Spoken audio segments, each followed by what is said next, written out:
કોઈ પાર્ટીની અમે વાત નથી કરતા, પરંતુ હવે અમારો સમાજ જાગૃત થઈ ગયો છે। પહેલાં જે 10-20 વર્ષ પહેલાં જે અમારો સમાજ હતો એ પ્રકારનો અમારો સમાજ નથી। બધું સમજે છે, જાણે છે કે સાચું શું છે ને ખોટું શું છે। જે લોકો સમર્થન કરવા આવે છે એની કોઈ વાત મુદ્દાસર વાત નથી। માત્ર ને માત્ર આ સંમેલનને ડાયવર્ટ કરવા માટે આ સંમેલન છે એ નિષ્ફળ જાય એના માટેના પ્રયત્ન સિવાય બીજું આમાં કોઈ વસ્તુ નથી।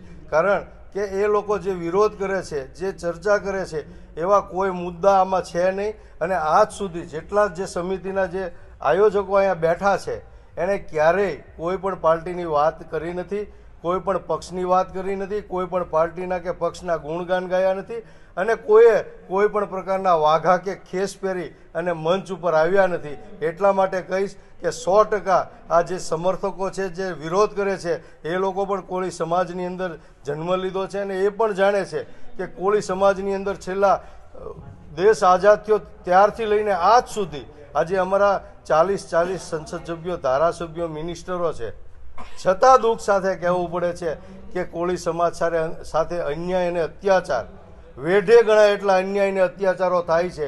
ત્યારે આવી રીતે એને દબાવી દેવાના પ્રયત્નો થઈ રહ્યા છે।